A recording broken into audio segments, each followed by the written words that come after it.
A paz do Senhor, meus irmãos, tudo bem com vocês? Eu espero que vocês estejam bem. Vamos para mais uma lição da nossa lição da revista Conectar Mais dos Jovens. Nós estaremos trabalhando a lição de número 5. Nós já vimos até aqui, nós já conhecemos o Espírito Santo na lição de número 1, nós já vimos a identidade do Espírito Santo na lição de número 2. Nós já trabalhamos a função ou como é que o Espírito Santo atuava no Antigo Testamento. E a lição passada, a lição 4, a gente trabalhou a atuação do Espírito Santo no Novo Testamento. E agora a gente continua no Novo Testamento, mas agora a gente vai restringir o assunto e a gente vai falar um pouquinho sobre a ação do Espírito Santo já na obra de salvação, na nova aliança, como que o Espírito Santo trabalha no convencimento do homem, trabalhando na mente do homem, no coração do homem, no aspecto da nova aliança. Amém? Então, o nosso tema está para lá de importante para nós, a ação do Espírito Santo na nova aliança. Vamos trabalhar aqui a segunda carta de Paulo aos Coríntios, capítulo 3, versos 7 ao 11, como texto de referência. Está aí na nossa projeção, que diz assim: e se o ministério da morte, gravado com letras em pedras, se revestiu de glória, a ponto de os filhos de Israel não poderem fixar os olhos na face de Moisés, por causa da glória do seu rosto, ainda que fosse uma glória que estava desaparecendo. Em outras versões, desvanecendo, estava se apagando. Verso 8, como não será de maior glória o ministério do Espírito?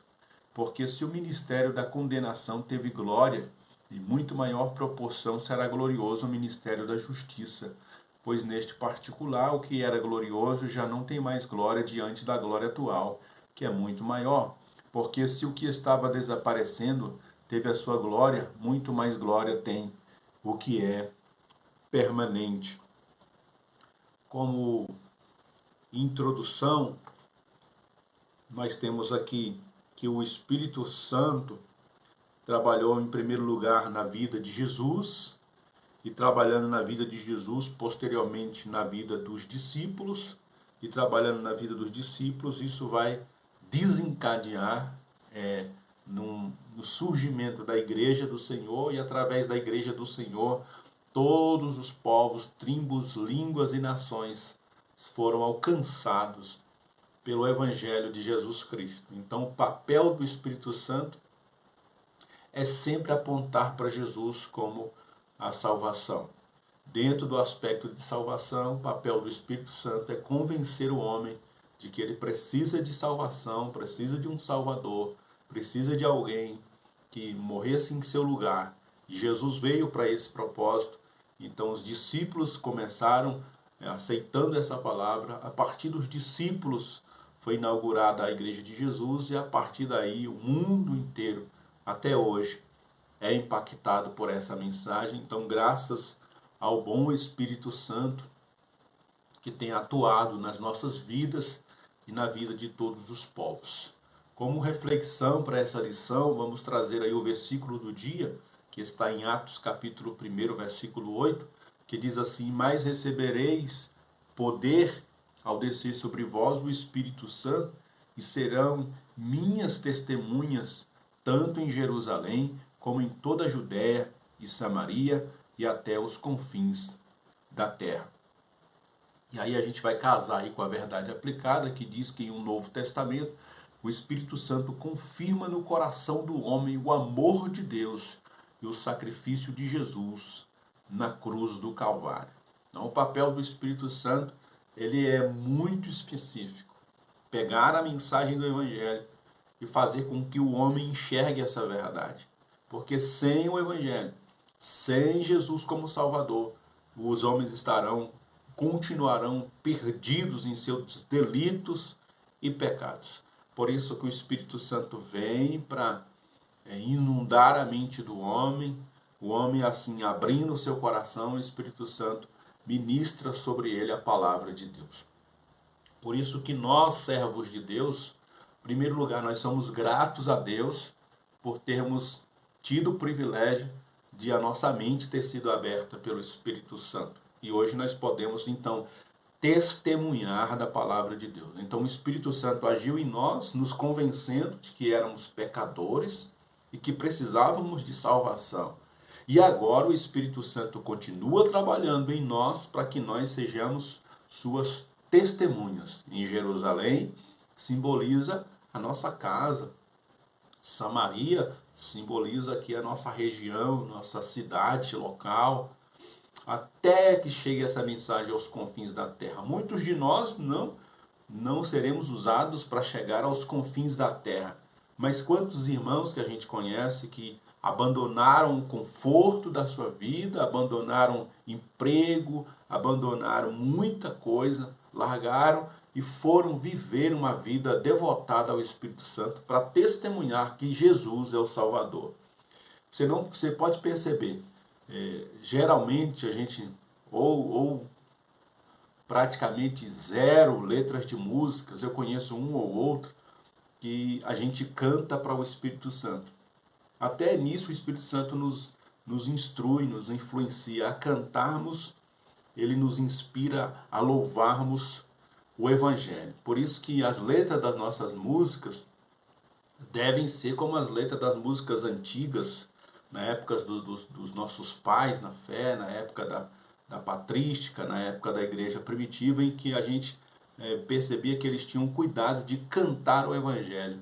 Os salmos é uma forma de você cantar a palavra de Deus. Salmodiar a palavra de Deus é uma metodologia de decorar a palavra de Deus. Por isso que o Espírito Santo vai inspirando as pessoas a cantarem a palavra de Deus, a entoarem através de cânticos exaltação a Jesus, porque as pessoas precisam conhecer a Jesus. Então, a música, por exemplo, é uma forma muito preciosa das pessoas conhecerem a Jesus através de letras. Eu conheço muitos amigos meus que não são assim cristãos evangélicos, protestantes, mas eles gostam de ouvir uma boa música evangélica, uma boa música cristã. Então a gente, através da inspiração do Espírito Santo, o Evangelho também é pregado. Através das letras das músicas, das canções, de tudo que fazemos ou expressamos, o Espírito Santo vai nos levar a manifestar Jesus Cristo como Salvador. Vamos aqui para o tópico de número 1, a ação do Espírito Santo hoje. Então agora na nova aliança, nesse tempo da graça, na dispensação da graça, nesse tempo atual, o Espírito Santo vai atuar no convencimento dos homens. E aí o tópico de número 1.1 vai falar sobre a plenitude dos tempos. A plenitude dos tempos, de maneira bem resumida, é um tempo exato e apropriado em que Jesus veio, morreu na cruz, cumpriu toda a lei, morreu na cruz, ressuscitou, foi assunto aos céus, o Espírito Santo veio, foi o tempo exato. Há quem diga que a época em que Jesus veio ao mundo, nasceu e começou o seu ministério tempos depois, é um tempo exatamente propício para que o Evangelho se espalhasse da maneira que se espalhou. Nós percebemos um homem como o apóstolo Paulo, com recursos muito poucos, muito limitados que ele tinha para a época, praticamente levou a mensagem do Evangelho para toda a Europa e para a Ásia, através apenas de um homem. Imagina quando se somou todos os outros discípulos, os discípulos dos discípulos, os pais da igreja, o Evangelho se espalhou de uma maneira muito rápida por toda aquela região, porque havia paz romana, né? A Pax Romana, as estradas romanas eram bem trabalhadas, havia uma certa segurança em você transitar dentro do Império Romano. Então a mensagem do Evangelho foi levada, foi canalizada para diversos lugares justamente por causa que no tempo em que Jesus veio, foi justamente um tempo muito propício para que a mensagem da sua morte, da sua ressurreição, da sua vida, do seu legado, posteriormente os escritos de Paulo, os escritos dos apóstolos, isso virou as cartas, elas se espalharam, foi de um lado para o outro, as cópias, e foi rodando, e até que nós estamos aqui hoje, graças à sabedoria do nosso Deus, o Pai, em estabelecer um tempo exato para a vinda do seu Filho para morrer no nosso lugar, né? Esse aí foi o resumo do tópico de número 1.1, tópico 1.2, o Espírito Santo é já na nova aliança. Então, com a vinda do Espírito Santo ali em Atos capítulo de número 2, vai inaugurar-se a igreja, a era da igreja, a era em que a mensagem do Evangelho vai ser propagada e vai chegar nos corações de uma maneira muito rápida, porque os homens agora vão contar com um fator muito importante, que é justamente o convencimento do Espírito Santo.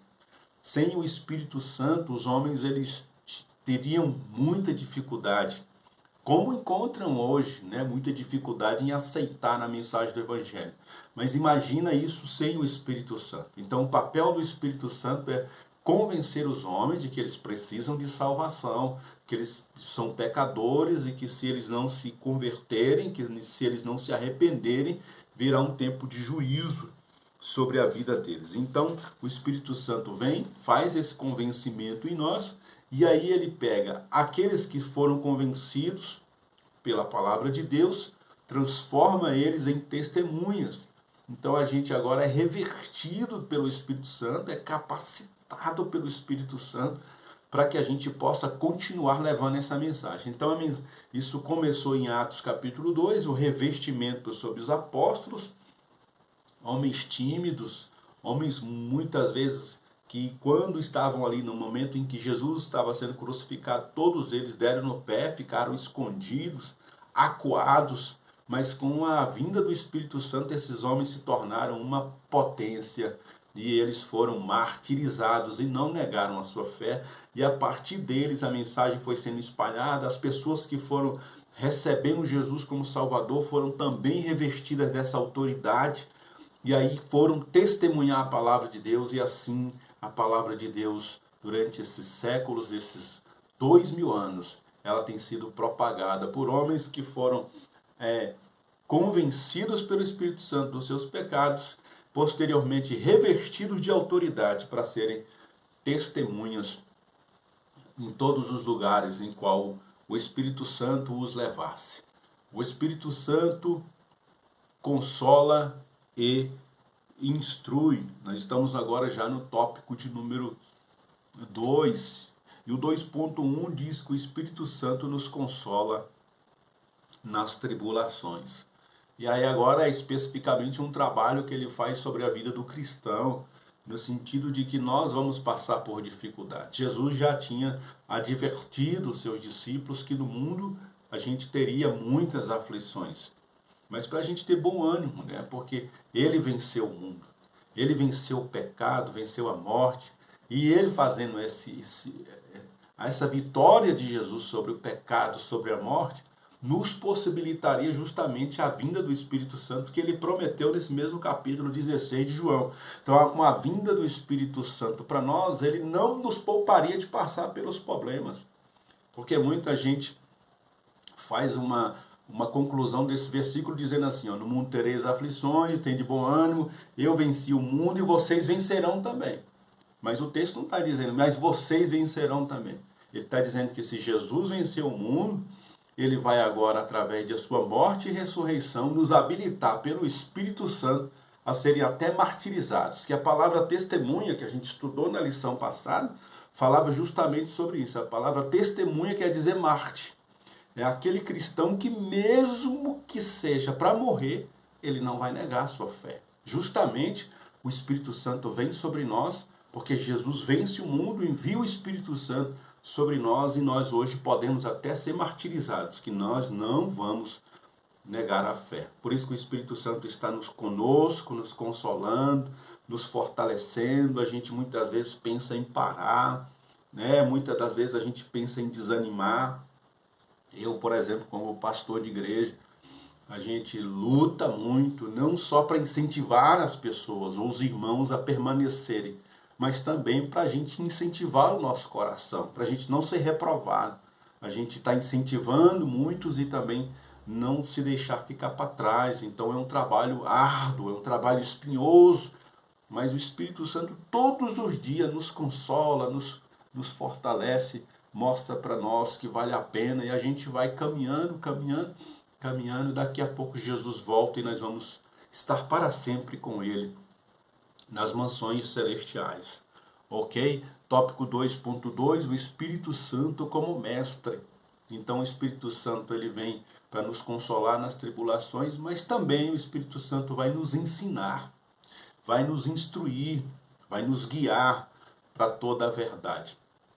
E a gente conhece muitas pessoas, né, pessoas extremamente leigas, né, principalmente no passado, pessoas simples, mas que quando era para falar do Evangelho, a sabedoria era uma coisa espetacular, né? Eu acredito que você conhece essas pessoas que quando elas abriam a boca para falar do Evangelho, era uma palavra de sabedoria muito grande. Às vezes as expressões em português eram falhas, às vezes faltava a conjugação dos verbos, mas a mensagem era uma coisa espetacular. E a gente, muitos de nós, fomos fruto desses irmãos simples, mas que cheios do Espírito Santo, instruídos pelo Espírito Santo, foram aí capacitados para guiar os homens através da palavra de Deus, né? E aí nós vamos já para o final desta lição, tópico número 3, o Espírito Santo reprova e convence. 3.1, convence o homem do pecado. E aí a lição traz um versículo que eu quero trazer aqui em destaque, que está em capítulo de número 16 de João, quando ele fala que o Espírito Santo viria para convencer o homem do pecado, da justiça e do juízo. E aí ele fala do pecado porque os homens não creem em mim.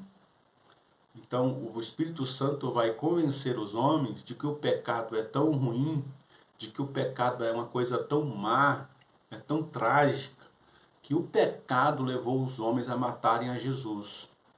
O pecado levou os homens a rejeitarem um homem como Jesus, um homem que mudou a história, que a história é dividida em antes e depois de Jesus. Mas mesmo assim, o pecado é tão cruel, o pecado é tão nojento, que leva os homens a rejeitarem a Jesus, a não crerem numa mensagem de um Deus que se faz carne, habita entre nós, morre no nosso lugar para nos salvar, e a gente simplesmente rejeita essa mensagem. Então o Espírito Santo vem para dizer, olha, Jesus é Salvador, mas o pecado é tão cruel, gente, que o pecado fizeram vocês matarem Jesus. Por causa do pecado de vocês, Jesus morreu naquela cruz. E ele também vai convencer os homens da justiça. Por quê? Porque a justiça de Deus tinha que ser satisfeita, né, aplacada. Então, por causa do pecado do homem, Jesus acabou sendo morto, crucificado. E aí aplacou a justiça de Deus, a ira de Deus foi aplacada em Jesus. Então, todos aqueles que estão em Cristo, Deus satisfez a sua justiça através da pessoa de Jesus. Aí, mais uma vez, a gente volta para o pecado. O pecado é tão cruel, mas é tão cruel, que se não for Jesus para morrer no nosso lugar, a ira de Deus teria caído sobre nós, a justiça de Deus teria caído sobre nós. Por isso que o pecado causou a morte de Jesus. Jesus teve que morrer no lugar dos homens para satisfazer a justiça de Deus. E a ira e o juízo de Deus, perdão, terceiro elemento desse verso que Jesus deixou ali, fala justamente do juízo sobre Satanás e aquilo que ele havia feito até então, né? As destruições que o pecado havia causado e que Satanás estava levando vantagem. Então o juízo de Deus veio sobre Satanás. Jesus vence Satanás, destrona Satanás, e agora toda vez que alguém é salvo, a justiça de Deus, o juízo de Deus está demonstrando que Satanás já está vencido pelo nosso Jesus. Satanás foi vencido, e toda vez que alguém se rende a Jesus e fala, eu quero Jesus, eu quero sair dessa situação de pecado, está demonstrando que Satanás está julgado, porque a ira de Deus se satisfez na pessoa de Jesus. Graças, pois, ao nome do Senhor. E aí nós vamos para o tópico número 3.2, e aí a lição vai nos trazer um caso de desobediência ao Espírito Santo, né? De pessoas que mentiram ao Espírito Santo, e achando que estavam mentindo aos homens, estavam na verdade mentindo ao Espírito Santo, que é o caso de Ananias e Safira. Essa é uma história bem conhecida ali no livro de Atos dos Apóstolos, em que o casal combina entre si de levarem apenas uma parte do dinheiro, dizendo que esse valor que eles estavam levando era o valor todo da propriedade que eles tinham vendido. E você não vai encontrar em nenhum momento os apóstolos dizendo que as pessoas eram obrigadas a dar, obrigadas a vender suas propriedades. Na verdade, Ananias e Safira, eles estavam seguindo o que muitos cristãos estavam fazendo por amor, por bondade, estavam vendendo suas propriedades para ajudar os outros. Mas eles acharam de alguma forma nisso uma maneira de se engrandecer. Venderam a propriedade deles, seguraram uma parte e entregaram somente uma parte ali aos apóstolos. E por causa disso, por causa dessa mentira, eles foram fulminados, foram mortos ali. Primeiro o esposo, depois a esposa foram mortos ali porque mentiram ao Espírito Santo. E que o Espírito Santo nos demonstra através de um texto como esse, de uma história como essa, que quando a gente foge da vontade de Deus, quando a gente quer ludibriar a Deus, na verdade a gente está caminhando para a morte. E o caso deles foi muito enfático. Eu acredito até que Deus permitiu esse fato acontecesse e fosse registrado como fosse, para a gente entender que rejeitar o Espírito Santo vai levar muitas pessoas à morte. Esse caso é um caso emblemático, né? É bem trágico, um casal morrer por causa que havia ocultado uma coisa como essa, mas isso é um símbolo de que se as pessoas rejeitarem o Espírito Santo, negarem o Espírito Santo, elas não terão direito à salvação, porque o único que tem como nos convencer que somos pecadores e que precisamos do Cristo é o Espírito Santo. Então, se a gente entristece o Espírito Santo, se a gente não obedece ao Espírito Santo, se a gente mente ao Espírito Santo, a gente perde o único que é capaz de nos conduzir a Cristo e assim nos conduzir ali à salvação. Vamos fazer a conclusão desta lição. O Espírito Santo atuará objetivando a conscientização dos pecadores quanto à necessidade de arrependimento, mas também atuará na vida dos crentes, mostrando a necessidade de santificação. Então, o trabalho do Espírito Santo na nova aliança é de trazer convencimento aos homens, aí os homens são salvos, se tornam cristãos. A partir de agora nós temos dois papéis fundamentais, que é testemunhar através de palavras, pregando o Evangelho, porque o Evangelho é pregação, gente. O Evangelho é testemunho verbal. A gente precisa dizer que existe um Cristo, um Salvador que morreu na cruz para salvar os homens.